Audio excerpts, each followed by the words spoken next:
Hey everybody, today I'll be talking about my IWI Carmel, which is a short stroke piston operated 223 or 556 rifle, which uses this hefty nested recoil spring that's not entirely dissimilar to an FAL Para. I'm not sure what the actual original design inspiration was, but the FAL Para is the first thing that came to my mind whenever I saw it. But the gas system reminds me a lot of the Brin 2. So in other words, this is not a simple AR-180 clone that we keep seeing over and over again lately, which isn't necessarily a bad thing. It is not another BRN-180 or a SIG MCX. It's its own thing. The recoil of the system on this rifle is very gentle. In fact, it's one of the lighter recoiling 223 rifles I have, while also being on the lighter side of all of my short stroke piston rifles. And it's not that 223 is a particularly abusive round whenever it comes to recoil, but compared to something even like my BR-180 or my Spear LT, it's actually smoother and easier to control. So what initially drew me to this gun is the appearance. It has these smooth, future-y fat lines that I personally find to be pretty visually appealing. Much more so on the full auto restricted version, which I'll talk about in a second. But when I first saw it, it reminded me a lot of the Beretta ARX, which is a gun that I thought was ridiculous looking when I first saw it, but I immediately fell in love with it as soon as I started shooting it.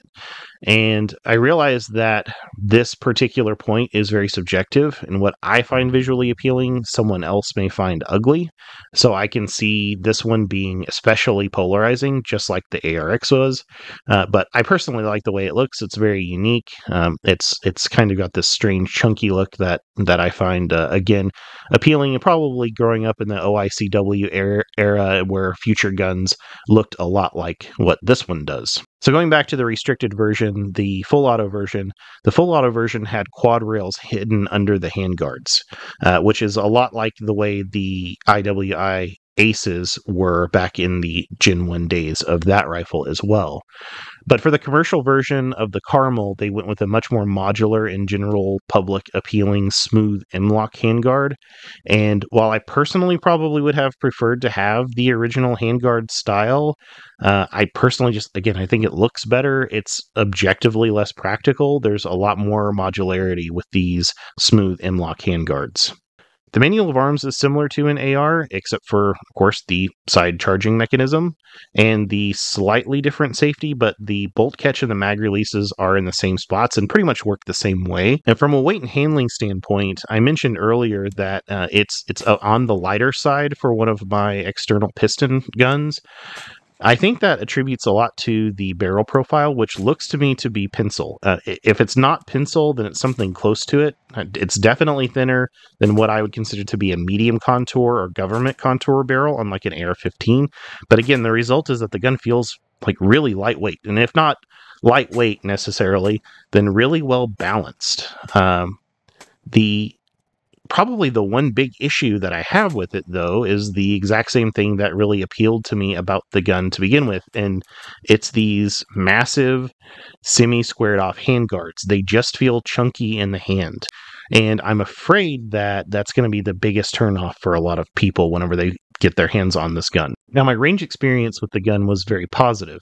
Using a Vortex 8-16 power scope, I was getting around 1 3/4 to 2-inch groups pretty consistently with all of the ammo I tried, except for Wolf 55 grain steel cased ammo. Now, that Wolf ammo opened up to around 3 to 4-inch groups, but that's been my experience with the last batch of ammo that I have left. So I think that as Wolf was kind of sunsetting production, or at least commercial importation into the US, I really feel like that the quality slipped on it, and I noticed that my groups have opened up, and it's been pretty consistent. I've had a lot more failures and things like that with this last batch of ammo.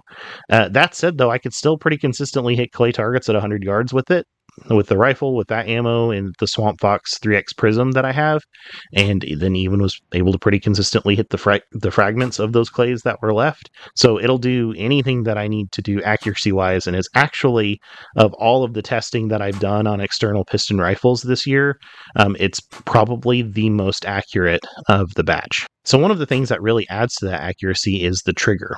It's not only nice for a combat trigger, it's just plain nice. It has a 2-stage not competition feel, which means the wall right before the break has some sponge to it. So think more wet carrot than glass rod, but it is not gritty at all. And it breaks at exactly 5 pounds. So for a combat trigger, it's really good out of the box. It really reminds me of my Bryn 2. It doesn't appear to be at all compatible with AR trigger groups, but even if I could change it, I probably wouldn't. Now, what is compatible with AR parts is the pistol grip. So you can change the pistol grip out for any other AR grip you prefer. The one on there now is actually a pretty nice B5 system grip with a beaver tail, so I don't plan on changing it. You can swap the charging handle to the right side or the left side, depending on how you prefer, but the ejection is always going to remain on the right side. The gas system itself is adjustable. It has 2 settings, one for suppressed, one for regular, and it can be toggled with a spent 223 shell casing, which I thought was a nice touch. Now, I did run it on suppressed and unsuppressed, and it worked great in both settings. And of course, the suppressed setting running with my Hybrid 46 was really smooth. I would say it's even lighter recoiling feeling on the suppressed setting.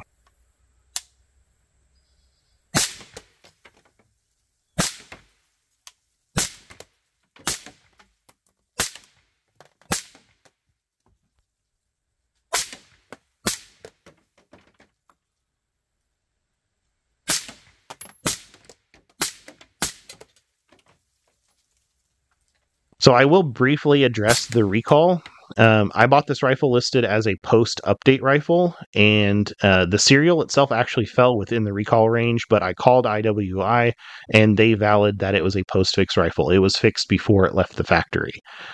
From what I gathered about the failure, and I don't know necessarily a lot, just kind of what I was reading from various forums and some videos that I watched, it sounded like there was an issue with the bolt not moving forward when the bolt went home, which could cause out of battery detonations, but IWI immediately issued a recall and corrected it.